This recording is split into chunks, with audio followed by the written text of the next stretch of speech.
kita memasuki materi yaitu PMKP.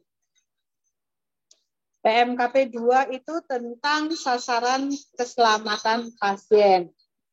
Tentunya teman-teman semua sudah banyak yang tahu ada berapa sih sasaran keselamatan pasien. Nah, di sini di standar ini standarnya klinik menerapkan sasaran keselamatan pasien dalam pelayanan dan asuhan pasien. Ya, maksud dan tujuannya adalah penerapan sasaran keselamatan pasien dalam pelayanan dan asuhan pasien di klinik bertujuan agar klinik memperhatikan aspek-aspek strategis dalam pelayanan yang bisa memberikan pengaruh kepada keselamatan pasien.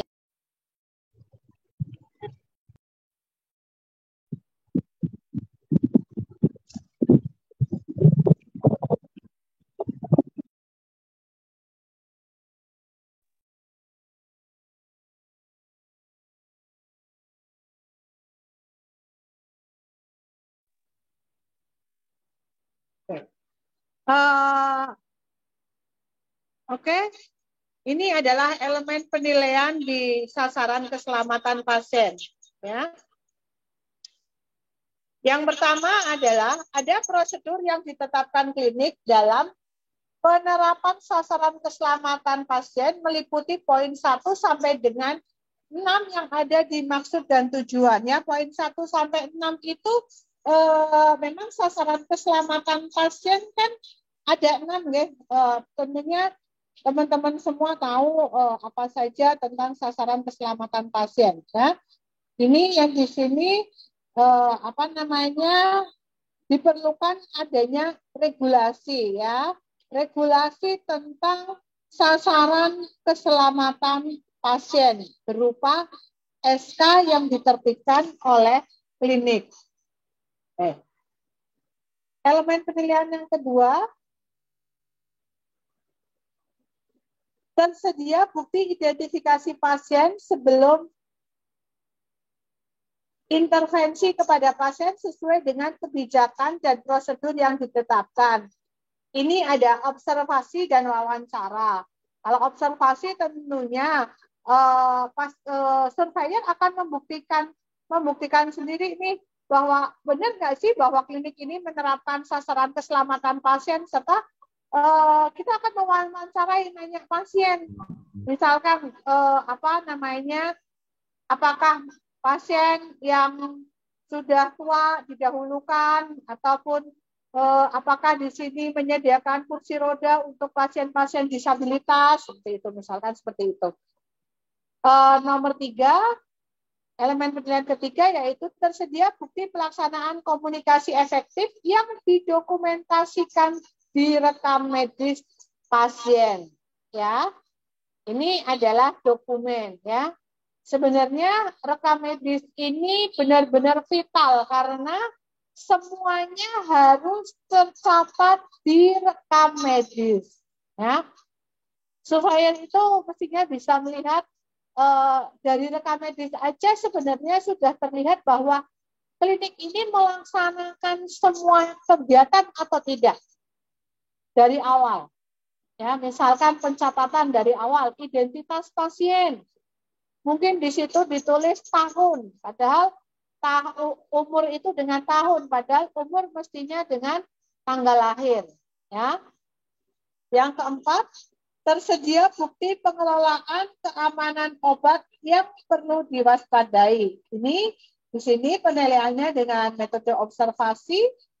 Yang kelima, tersedia bukti penandaan sisi operasi atau tindakan invasif dan pelaksanaan surgical safety checklist yang didokumentasikan di rekam medis pasien. Ya, ini ada dokumen dan ada wawancara ya. Penandaan sisi operasi, tentunya teman-teman semua di klinik biasanya punya rekam medis yang ada gambar orang-orangnya, ya, baik sisi depan, sisi belakang. Ini nanti bisa dilihat di situ tentang penandaan sisi operasi atau tindakan invasif, ya. Yang keenam, Staf klinik mampu menjelaskan 5 momen dan mempraktikkan langkah kebersihan tangan sesuai ketentuan WHO. Nah, ini ada observasi, wawancara juga ya nanti ya. Nanti juga simulasi. Ini simulasinya tentunya surveyor akan menyuruh mungkin karyawan klinik atau siapapun yang ada di situ. Karena apa? Ini menyangkut dari cuci tangan itu kan sekaligus kita tentang PPI ya. PPI itu kan sebenarnya tidak hanya untuk kita pemilik klinik atau pegawai, tapi juga untuk pengunjung ya. Hati-hati nih kalau pas mempraktekkan langkah kebersihan tangan. Biasanya nih perempuan-perempuan suka lupa. Di situ masih menggunakan cincin, gitu ya. Nomor 7, ada bukti penerapan pencegahan pasien jatuh. Di sini ada dokumen, observasi, dan wawancara. Ya, ini merupakan 6 sasaran keselamatan pasien. 6 sasaran keselamatan pasien ini adalah identifikasi pasien, pelaksanaan komunikasi efektif, meningkatnya keamanan obat yang perlu diwaspadai, terlaksananya proses tepat lokasi, tepat prosedur, dan tepat pasien, pengurangan risiko infeksi, dan keenam, pengurangan risiko pasien cedera karena pasien jatuh ya. Jadi di sini ini ada beberapa yang dokumennya ada di rekam medis, misalkan identifikasi pasien, pelaksanaan komunikasi efektif, proses ini tempat lokasi, tempat prosedur dalam kita melakukan tindakan, itu semua dokumennya ada di rekam medis. Jadi ini nanti nyangkut juga kepada nanti di bagian di bab 3 ini juga masuk. Dan ini tentang cuci tangan juga nanti di standar 3 juga ada, karena di standar 3 adalah PPI. Oke, lanjut. Nah, identifikasi pasien ini bertujuan untuk memastikan ketepatan pasien yang akan menerima layanan dan menyelaraskan layanan atau tindakan yang dibutuhkan pasien.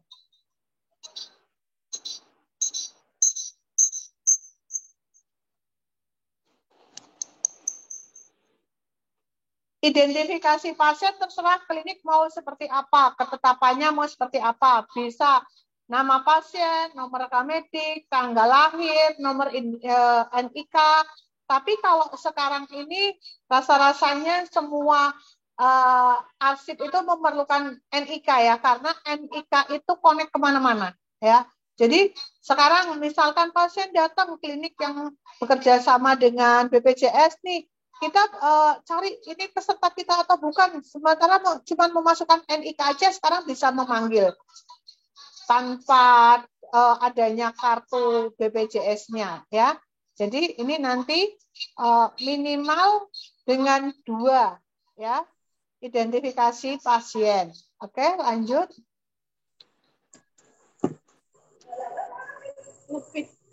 Nah, identifikasi pasien itu dilakukan setiap akan melakukan prosedur ya. Baik itu diagnostik, tindakan, pemberian obat, pemberian diet. Jadi di semua tempat misalkan, jadi ini identifikasi pasien tidak hanya di pendaftaran aja pasien itu ditanya namanya siapa Pak, kayak gitu ya. Tapi nanti begitu pasien itu sudah antri lagi untuk ke tempat pemeriksaan juga, kita harus mengecek apakah benar pasien itu misalkan yang bernama Agus. Agus itu kan nama pasaran ya, banyak yang kenal. Nah, ini tinggal kita mesti ini Agus yang mana. Siapa tahu di situ ada 3 orang pasien yang namanya Agus, otomatis kita akan identifikasi dengan yang lainnya, alamat ataupun tanggal lahir, ya. Jadi itu identifikasi pasien harus dilakukan setiap kita memberikan layanan. Oke, lanjut.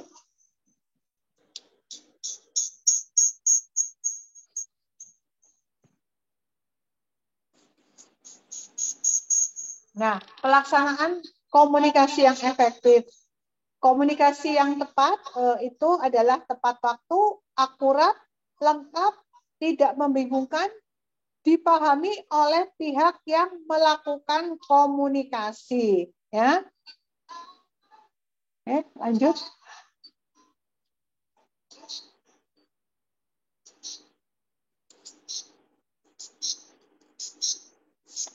Nah, ini di sini misalkan pelaksanaan komunikasi efektifnya. Salah satu konsultasi atau komunikasi melalui telepon dalam melaporkan kondisi pasien menggunakan metode SBAR. Ya, ada situasi, background, assessment, dan rencana tindak lanjut. Ya, tentunya ini jangan lupa kita juga selaku yang telepon harus konfirmasi kembali kepada konsulennya. Ya, lanjut. Kemudian setelah SBAR itu, jawaban yang diterima oleh pihak yang melakukan konsultasi ditulis di rekam medik dengan metode tebak, ya, tulis, baca, dan konfirmasi. Artinya pesan ditulis lengkap, dibaca ulang oleh penerima, dikonfirmasi ke pengirim pesan. Ya. Pelaksana konsultasi antara PPA dicatat dan didokumentasikan di dalam rekam medis. Oke.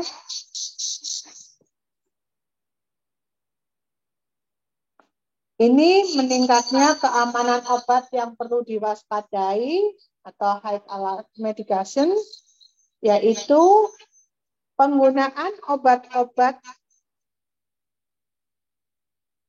terutama obat-obat yang perlu diwaspadai pada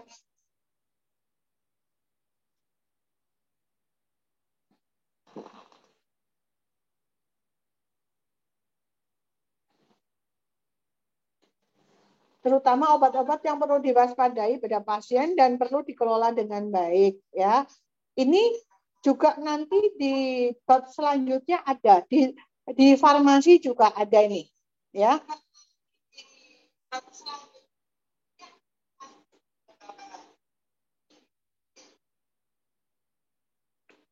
Obat yang perlu diwaspadai antara lain obat yang beresiko tinggi,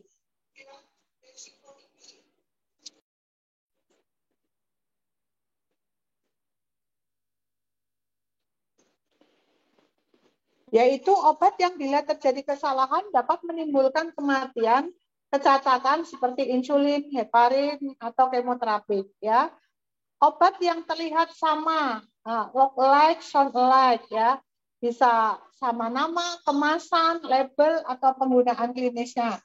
Misalkan sama-sama amlodipin, tapi 12,5 mg dan amlodipin 25 mg, sama namanya. Cuman berbeda berapa komposisi obatnya, ya, berapa miligram.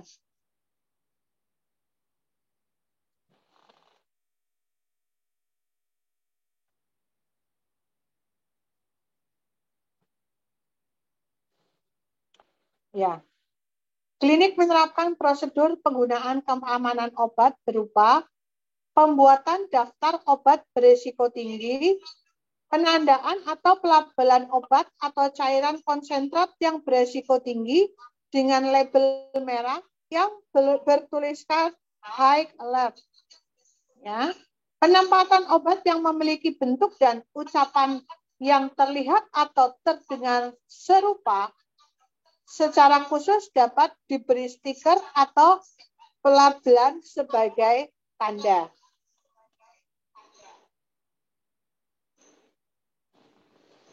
Oke, yang keempat, terlaksananya proses tepat lokasi, tepat prosedur, dan tepat pasien. Ya.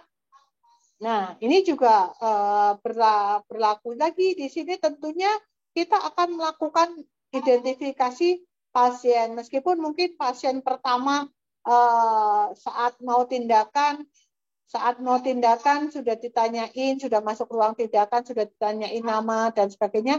Tapi kalau operatornya berbeda, tentunya kita harus identifikasi pasien lagi ya.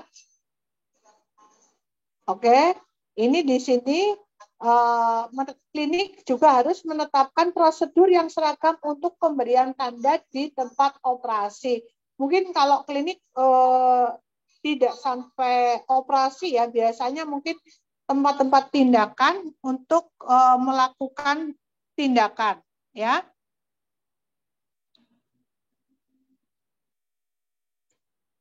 Oke.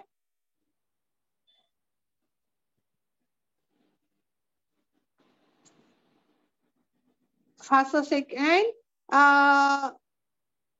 fase sebelum induksi anestesi ya. Koordinator secara verbal memeriksa apakah identitas pasien sudah terkonfirmasi ya.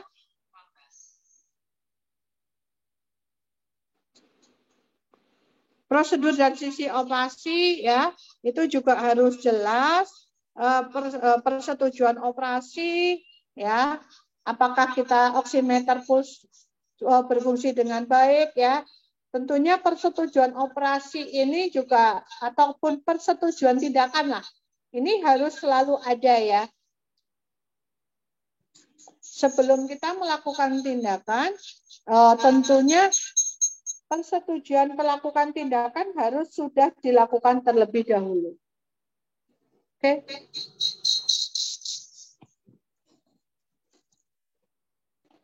Nah, ini koordinator dengan profesional anestesi mengkonfirmasi resiko pasien. Apakah pasien ada risiko kehilangan darah, ada kesulitan jalan napas, ada reaksi alergi, ya ini juga harus dikonfirmasikan. Oke.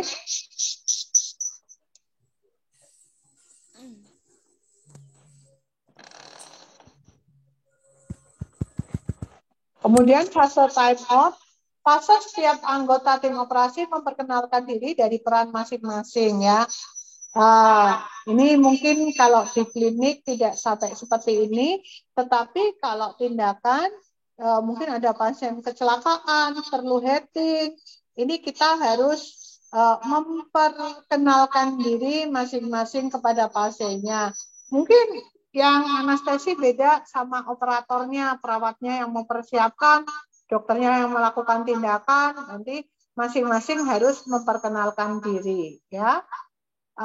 Kemudian juga selain memperkenalkan diri kepada pasien, kita benar-benar harus memastikan bahwa semua orang yang ada di ruang itu kita saling kenal ya. Kemudian fase sings out, fase tim bedah akan meninjau operasi yang telah dilakukan ya.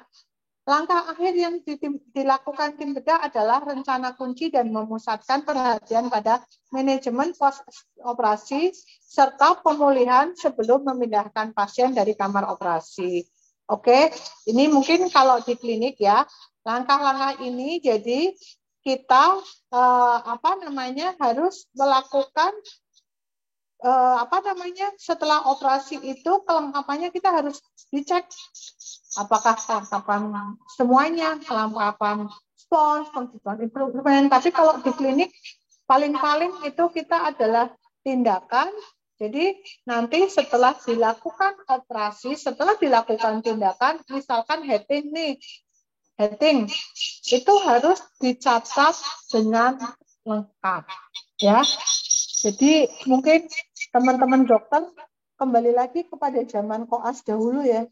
Kalau habis ngasih standing operasi terus kita nulis laporan operasi ya, seperti itu nantinya dalam menulis rekam medis juga kita seperti itu. Oke, lanjut.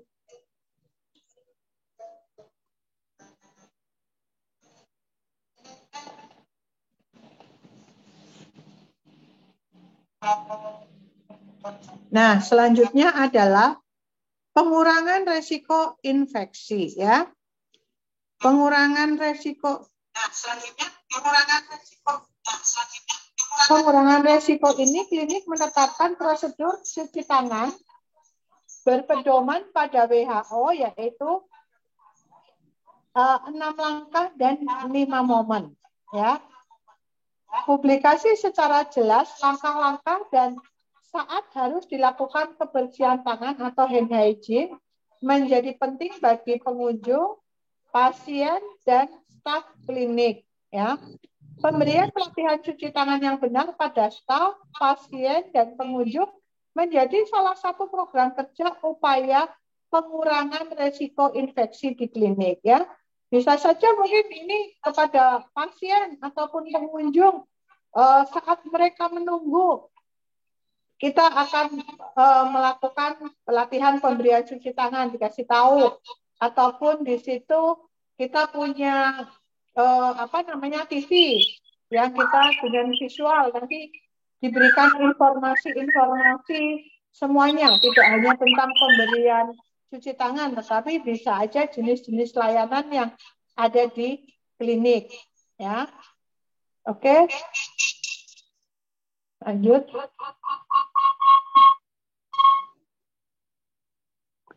Yang keenam adalah mengurangi risiko cedera karena pasien jatuh. Ya, lanjut.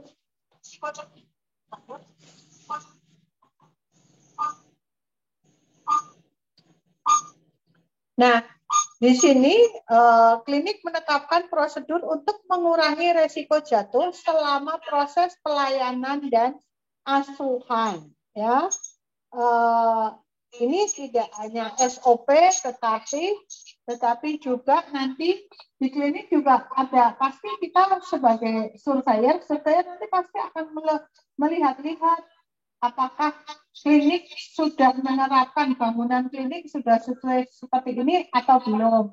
Mungkin dalam melayani sudah sesuai atau belum, gitu ya.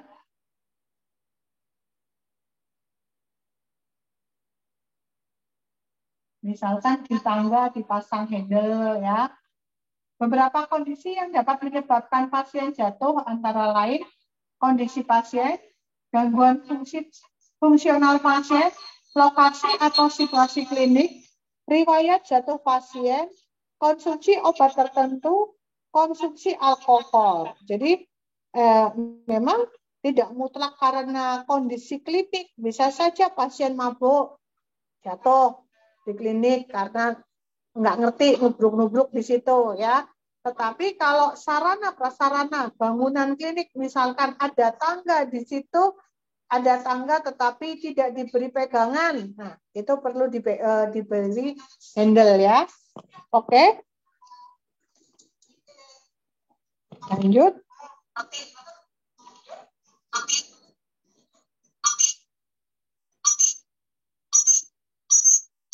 Nah, untuk identifikasi faktor-faktor risiko jatuh, ada evaluasi berkala terhadap risiko jatuh ya. Ini sebenarnya tadi seperti yang sudah diterangkan oleh Dr. Ella ya. Di situ ada manajemen risiko tadi. Ini juga sebagian file-filenya bisa ada di situ. Jadi nanti sekaligus setelah standar sebelumnya akan berkaitan dengan standar ini ya.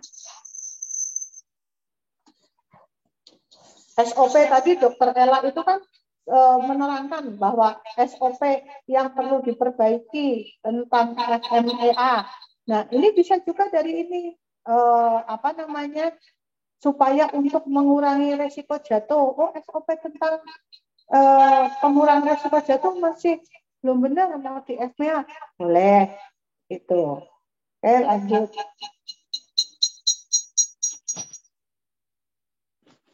Kemudian ini PMKP 2.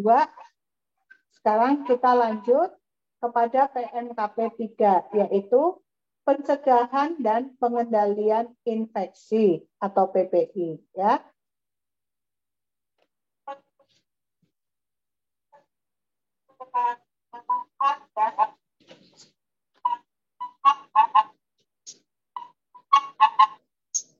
Di PPI ini elemen penilaiannya pertama, klinik menetapkan kebijakan dan prosedur kewaspadaan standar dan kewaspadaan transmisi di klinik. Ini berarti ada dokumennya, ada SK klinik tentang PPI, ya. Staf klinik memahami kebijakan dan prosedur kewaspadaan standar dan kewaspadaan transmisi, ya. Ini ada wawancara dan simulasi. Ada petugas yang kompeten yang bertanggung jawab melaksanakan, memonitor, mengevaluasi implementasi PPI di klinik. Ya, ini ada diperlukan dokumen sama wawancara. Yang keempat, tersedia bukti sarana kebersihan tangan dan staf klinik mampu menjelaskan 5 momen dan mempraktekkan langkah kebersihan tangan. Ada dokumennya,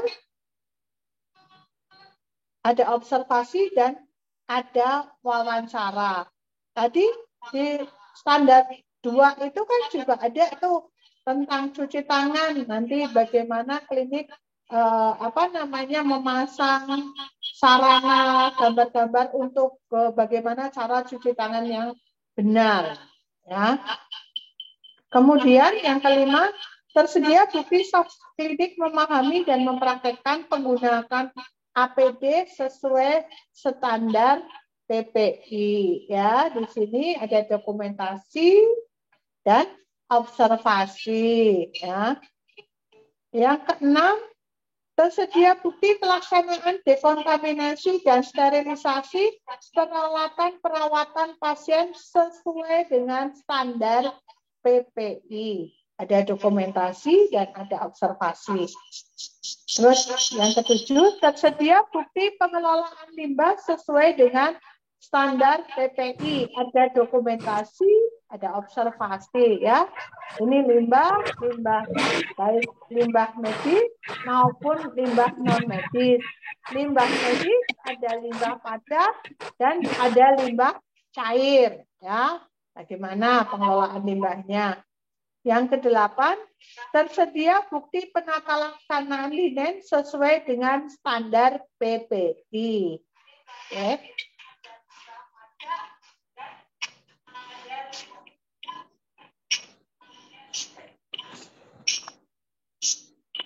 Kemudian yang ke-9, tersedia bukti pemeriksaan kesehatan karyawan secara berkala.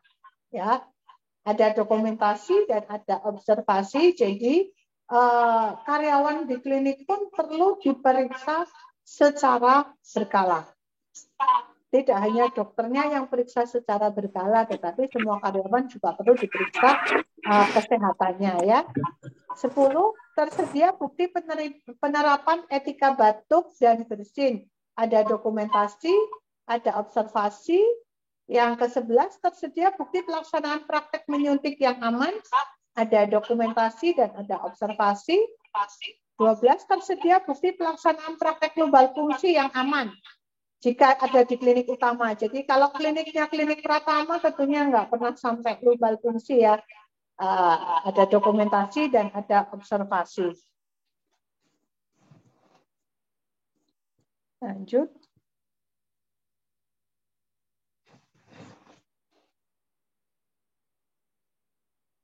Oke.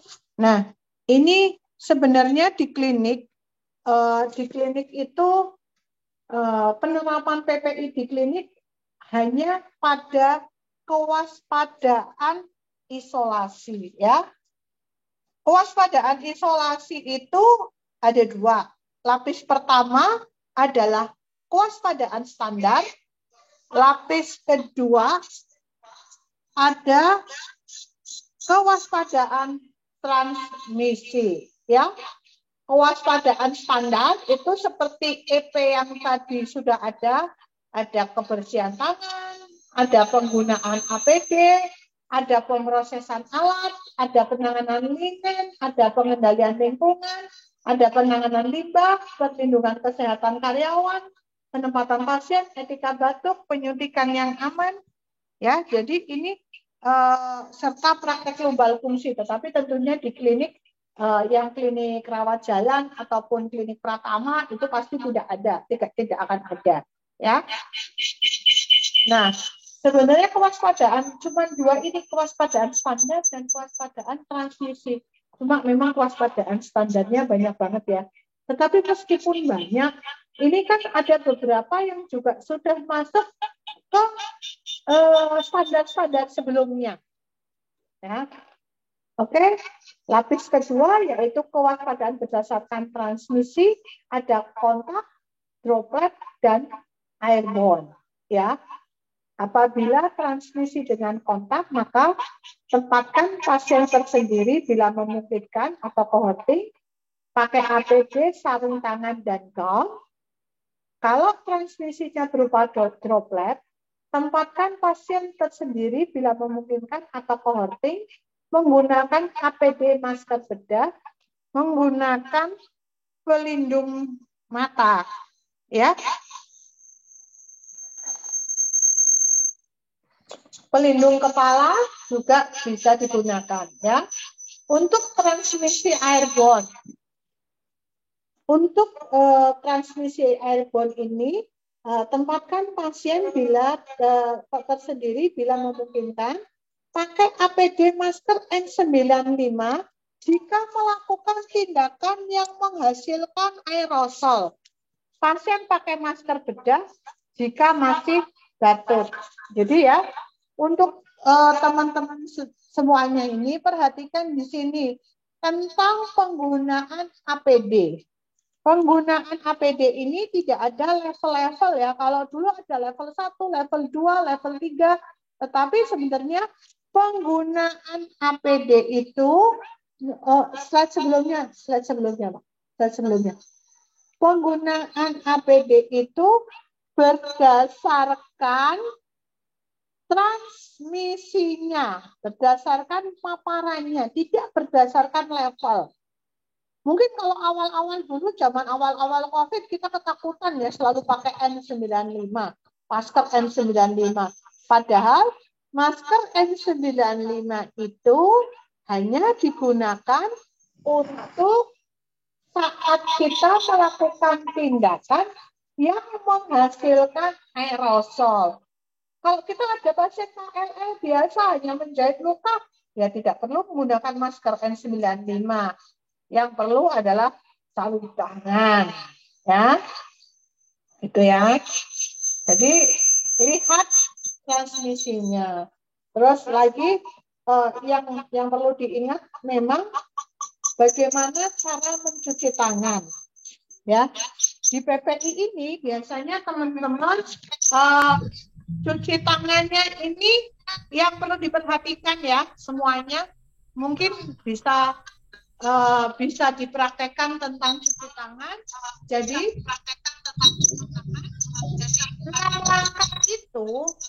langkah itu dalam hal saat kita apa namanya memberi sabun, misalkan langkah pertama kan seperti ini ya, sabun dioset-oset, kemudian diratakan, terus punggung tangan ya, terus sela jari, terus dikaitkan, terus jempol begini. Nah, seperti ini.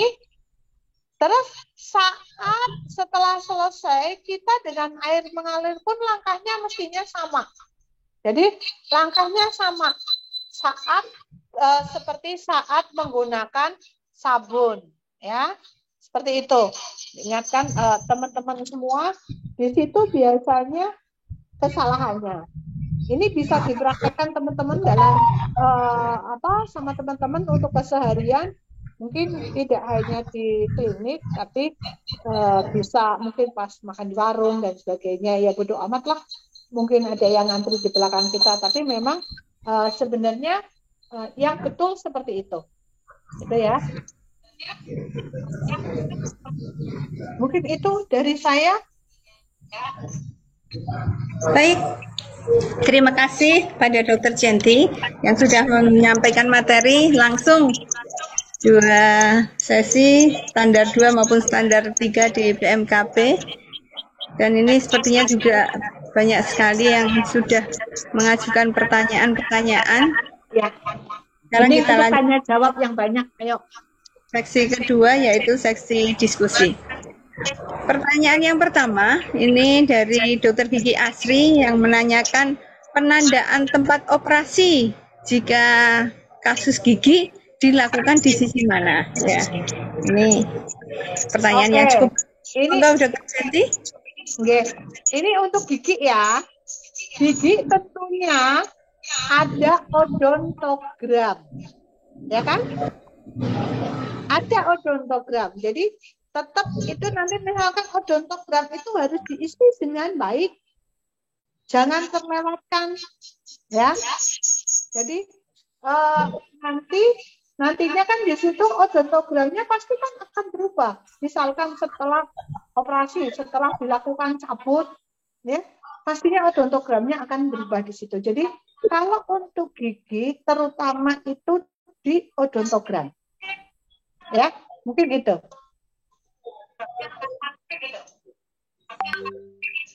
Baik, jawabannya sudah cukup jelas ya untuk Dr. Gigi Asri. Untuk selanjutnya pertanyaan kedua dari Klinik Polres Karanganyar menanyakan bentuk komunikasi efektif SBAR dan TBAK pada klinik rawat jalan. Apakah bisa diterapkan? Mohon arahan dan sebaiknya dituliskan di sebelah mana?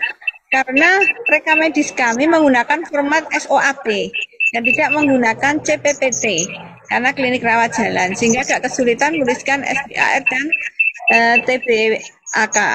Dan untuk klinik rawat jalan, apakah diperbolehkan tenaga kesehatan melakukan konsultasi via telepon kepada dokter dan menuliskan dengan metode SBAR? Mohon arahan. Monggo, Dr. Jenti. Oke ya. Ini tentang SBAR. Memang mungkin kita terbiasa masih menggunakan SBAR itu identik dengan bahwa pasien itu adalah untuk rawat inap, untuk konsultasi, ya. Memang seperti itu, digunakan untuk pasien-pasien konsultasi via telepon kepada dokternya. Nah, tetapi ini misalkan klinik itu kan mestinya dokter jaganya ada dong. Kalau klinik rawat jalan nggak boleh ditinggalin.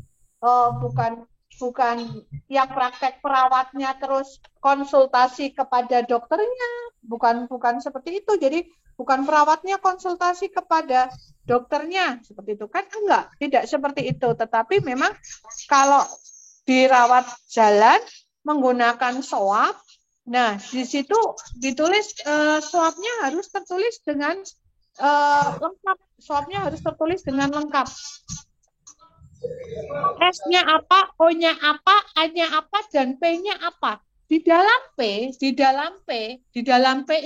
kita tidak hanya menuliskan misal terapinya saja. Terapinya paracetamol, paracetamol ditulis PCT. Itu enggak boleh loh ya disingkat.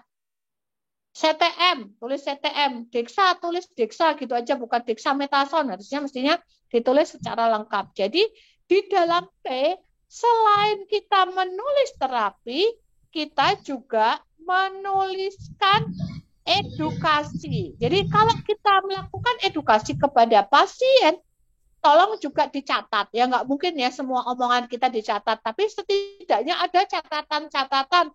Misalkan dia terendah garam,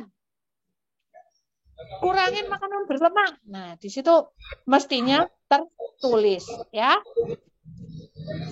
Seperti itu. Baik. Oh ya. Baik, Dr. Jenti, saya kira itu juga sekaligus menjawab pertanyaan nomor 4, yaitu yang terkait dengan bentuk komunikasi efektif yang lain selain SBAR dan TBAK. Betul begitu ya, Dr. Jenti? Iya, betul. Ya. Baik, saya kira cukup jelas ya. Kita lanjutkan ke pertanyaan nomor 3. Menanyakan tentang penggunaan ERM, elektronik rekam medis ya, maksudnya ya, yang belum bisa mengakomodir tempat tanda operasi atau tidak ada gambar orang yang bisa ditandai. Mohon saran dok, terima kasih. Monggo Dr. Jenti. Nah, ini memang banyak bermasalah di ERM ya. Di ERM ini memang banyak bermasalah pastinya, karena apa? Karena memang ERM sendiri belum tentu bisa, tidak hanya tempat operasi ya yang tidak bisa diakomodir, tidak hanya penandaan tempat operasi, tetapi sekarang saya tanya, apakah inform consent bisa menggunakan ERM untuk saat ini? Mungkin yang punya touchscreen bisa, tapi kalau nggak punya touchscreen, nggak punya loh, kita nggak bisa, nggak dapat itunya apa namanya inform consent sama dengan ini. Jadi kalau seperti itu ya mau nggak mau kita harus ngakali dengan yang manual. Tetapi rekam medis ini nanti juga tetap disimpan seperti kaidah penyimpanan rekam medis yang manual. Ya. Karena nanti di dalam rekam medis itu tentunya akan berbeda masa retensinya.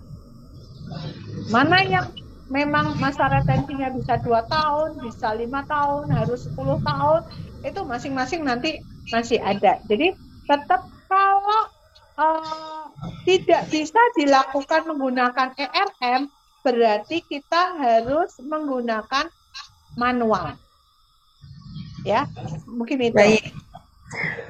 Baik, jadi sudah cukup jelas ya kalau ERM tidak bisa mengakomodir, bisa dilakukan menggunakan rekam medis manual. Atau mungkin ada saran lagi, mungkin vendor-vendor untuk pembuat ERM ini lebih meningkatkan lagi kapasitas dan juga kemampuan aplikasinya sehingga bisa mengakomodir apa yang menjadi kebutuhan dari klinik tersebut, gitu ya, Dr. Jenti ya? Iya.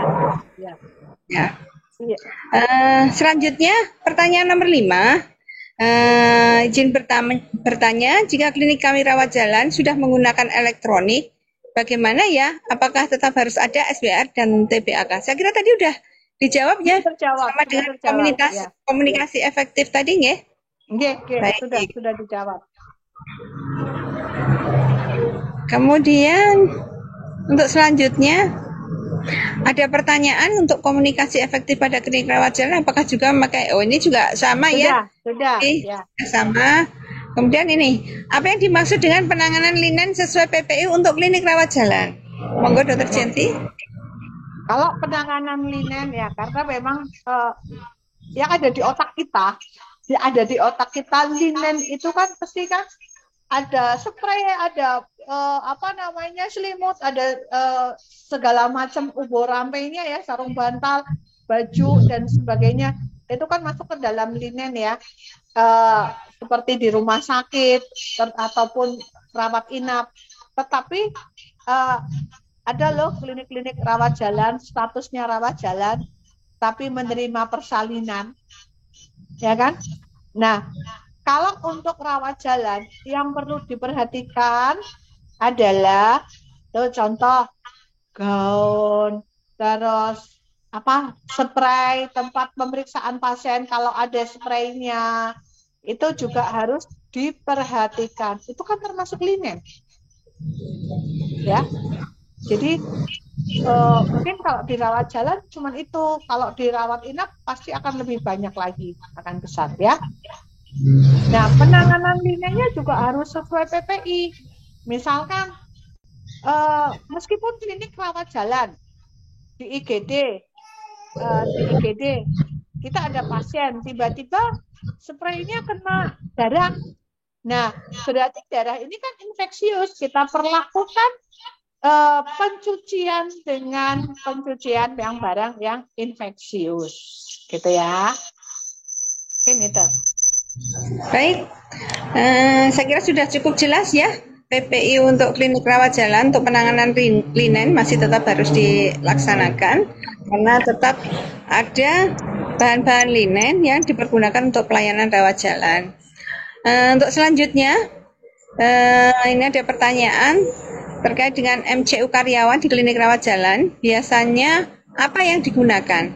Apakah diperbolehkan menggunakan alat rapid test seperti stik untuk asam urat, kolesterol, gula darah dengan hasil direkap sendiri tanpa melibatkan pihak ketiga untuk melakukan pemeriksaan MCU. Sedangkan di klinik kami tidak ada pelayanan lab. Mohon arahan. Monggo Dr. Jenti. Nah, sekarang gini ya. klinik. Klinik ada rawat jalan, ada rawat inap. Klinik rawat jalan ada yang rame, ada yang sepi. Kan seperti itu. Tidak semua klinik itu rame loh.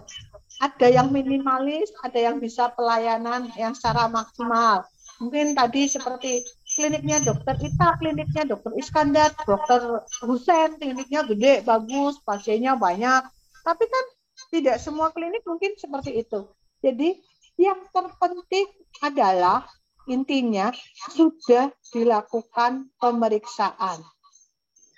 Adapun memang seperti itu, ya memang adanya seperti itu kan kalau kita menggunakan MCU klinik lengkap misalkan kliniknya cuma kecil untuk MCU karyawannya aja paling cuma 5 misalkan karyawannya misalkan 5 kalau MCU lengkap bangkrut lama-lama.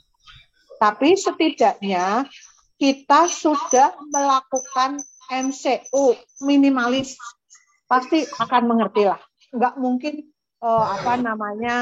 surveyor akan mempersulit seperti itu. Mereka juga pasti akan tahu kondisi kliniknya ya. Jadi jangan dibayangkan MCU itu harus lengkap sesuai standar seperti di rumah sakit. Satu orang butuh biaya berapa juta kalau itu. Nah, mungkin itu.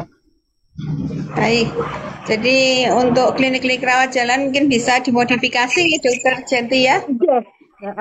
Lebih banyak pemeriksaan fisiknya, untuk pemeriksaan penunjangnya saya kira juga menyesuaikan dengan situasi dan kondisi. Ya, betul sekali dokter.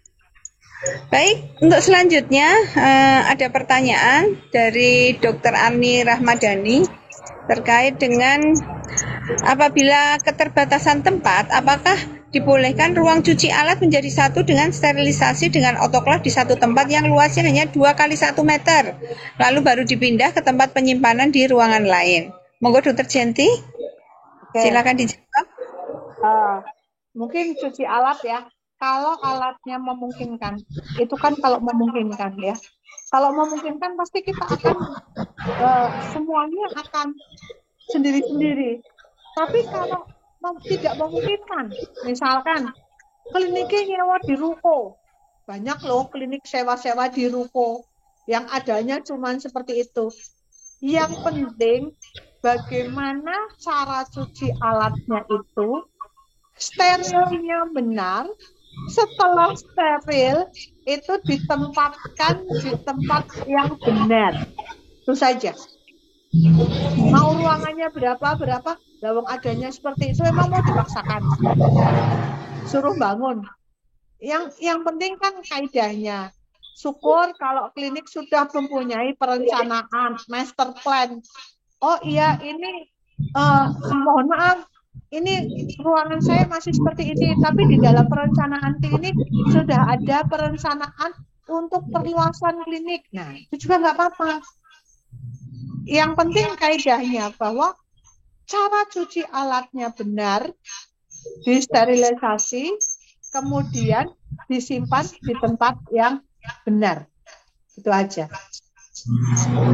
Baik, Dokter Jenti, artinya bahwa untuk sterilisasi, pembersihan itu yang penting dilakukan kaidah-kaidahnya gitu ya, untuk kasih seperti juga MCU tadi ya, menyesuaikan dengan situasi dan kondisi masing-masing klinik ya.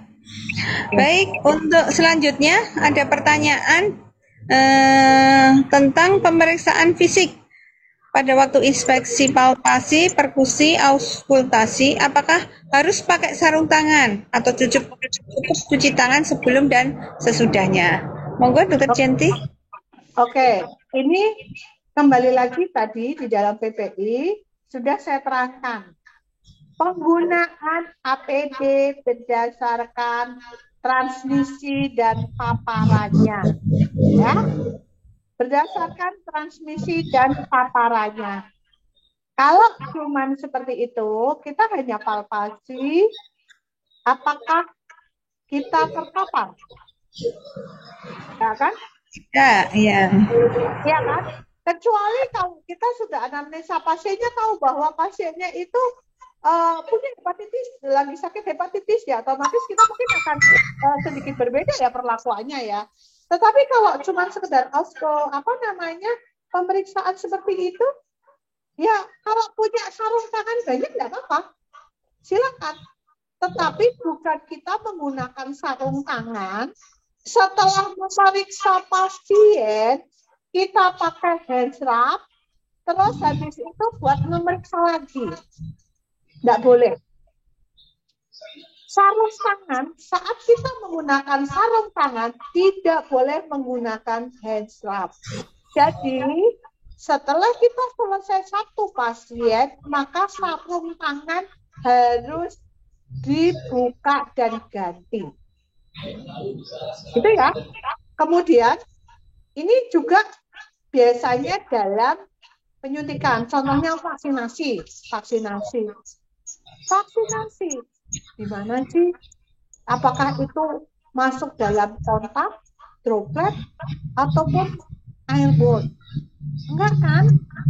Jadi apa saja sebenarnya antara palpasi, auskultasi dengan imunisasi. Jadi yang terpenting adalah cuci tangan, ya. Cuci tangan pakai sabun. Kalau kita langkah menggunakan sabun dan langkah saat membersihkan sabun sama, insya Allah itu aman untuk kita. Karena apa? Saya sudah banyak membuktikan pada diri saya sendiri, memang jujur saya orang yang nggak suka pakai hand rub. Saya lebih senang cuci tangan, jadi kemana-mana bawanya sabun cair. Kalau nggak ada air mengalir ya cari air atau beli air mineral buat cuci tangan daripada menggunakan hand rub. Gitu ya. Baik, untuk pertanyaan selanjutnya, pada kondisi sekarang, untuk pemeriksaan fisik pada pasien yang tidak ada risiko transmisi, misal pasien sakit kepala atau pasien nyeri perut, apakah kita tetap memakai gaun atau boleh pakai scrub, baju jaga atau baju oka saja? Monggo, Dokter Jenti. Oke, tadi saat saya sudah juga menerangkan kontak, droplet, dan airborne. Ya, jadi kalau kita tidak kontak apapun, sebenarnya kita nggak masalah, kita nggak menggunakan gaun. Saya vaksinasi juga nggak pernah pakai gaun. Jadi seperti itu. Kalau kita memang tidak melakukan kontak yang penggunaan APD itu kan berdasarkan transmisi dan paparan. Kalau kita tidak akan terpapar, berarti kan kita tidak memerlukan hal itu. Jadi itu ya. Baik, Dokter Jenti.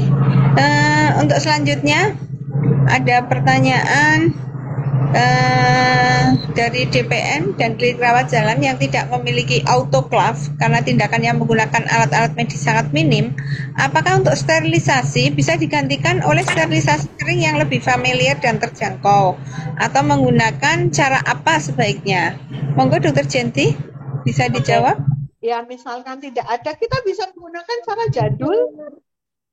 Kembali lagi, dulu kan kita juga tahu kan, zaman dulu nggak ada alat, nggak ada autoklav, nggak ada alat sterilisasi kering kayak gitu kan. Ternyata bisa juga dengan metode rebus, kukus, ya. Jadi itu pun nggak masalah lah, mau nggak ada gimana lagi daripada nggak steril, lebih parah lagi kan, mungkin itu.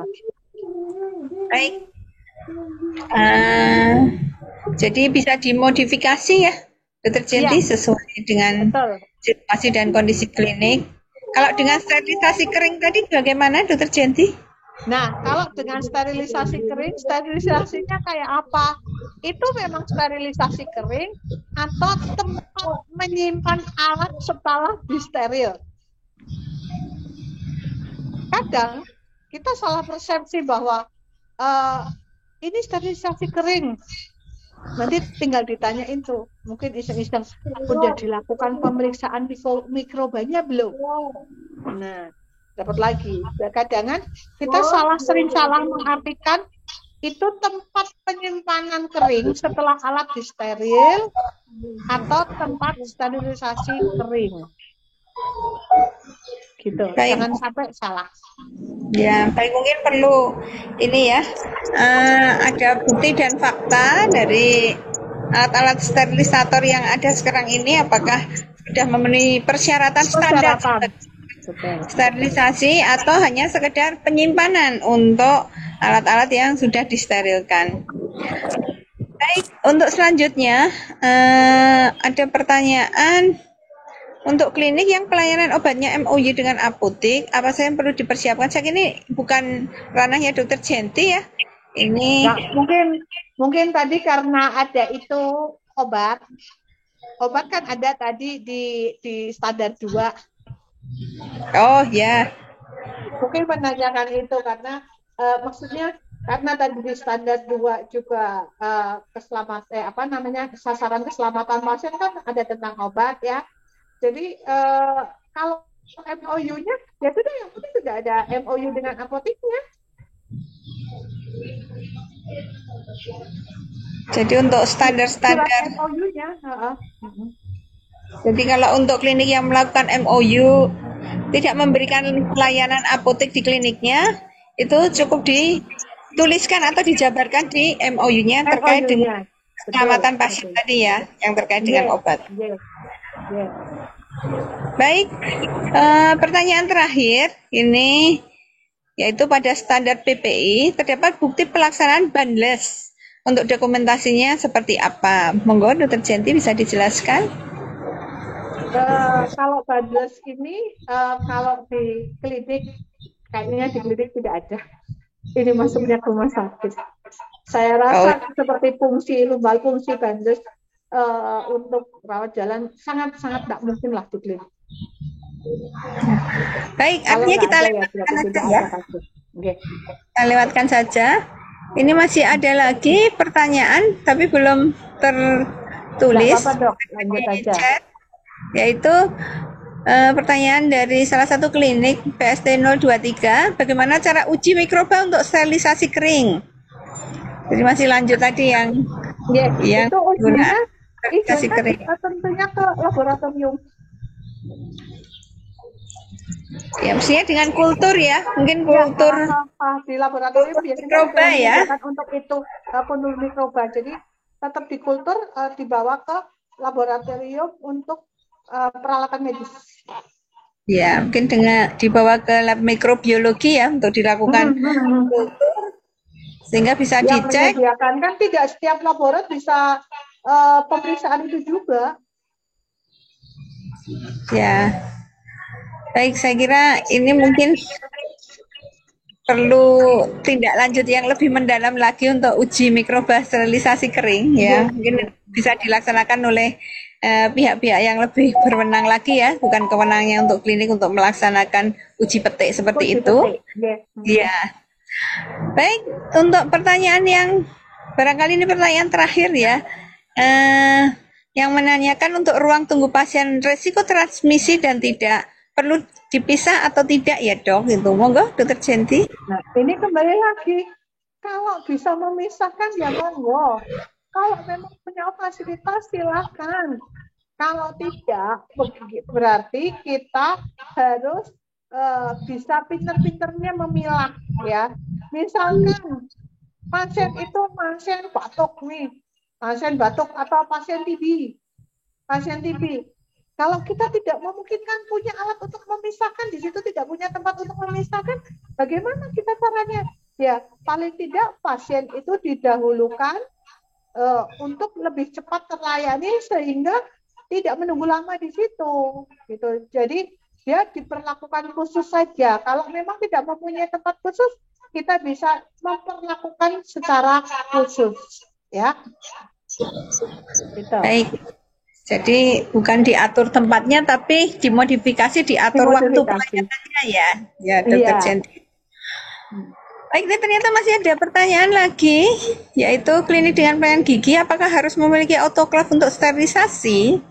Wah, saya kira ini malah justru sangat penting nih. Yang namanya sterilisasi, alat paling valid untuk sterilisasi adalah autoklaf. Ya. Tapi pertanyaan kemudian, mampukah beli? Mampukah listrik di klinik untuk ditancepin autoklaf? Kan selanjutnya seperti itu kan?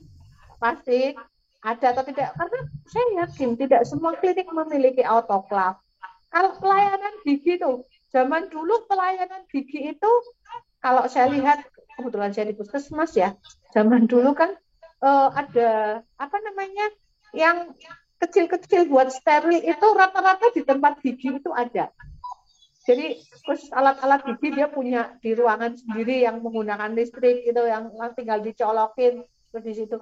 Ya, Rebus itu ya, seperti rebus ya. metode kukus sebenarnya rebus ya.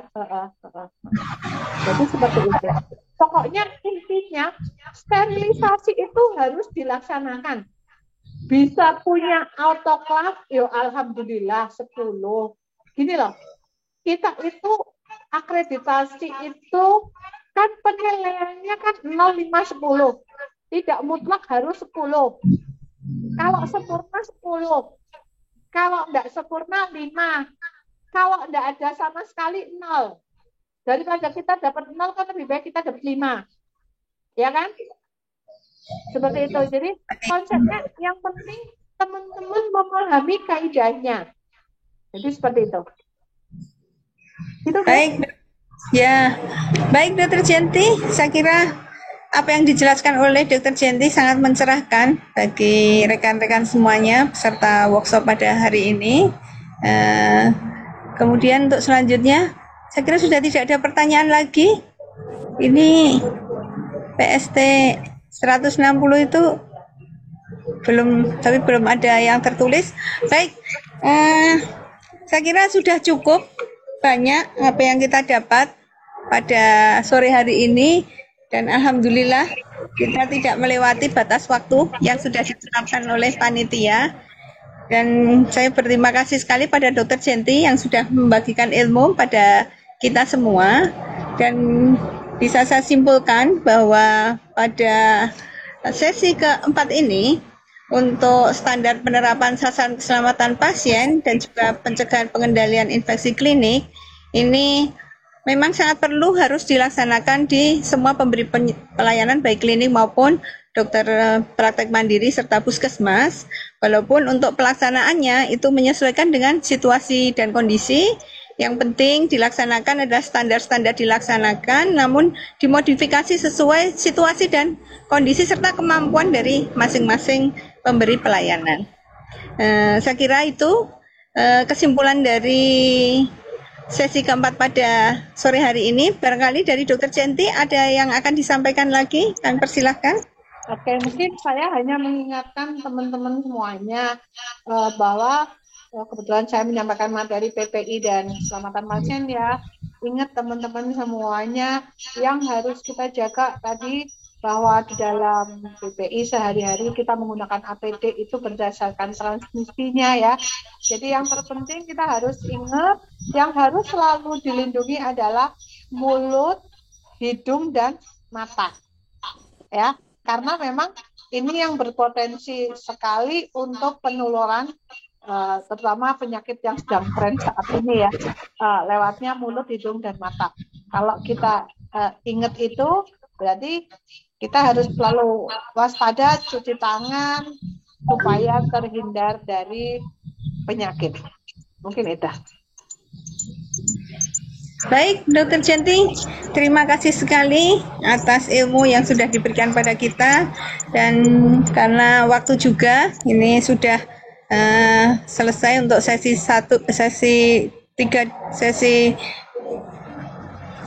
4, dan untuk selanjutnya waktu kami kembalikan kepada pembawa acara.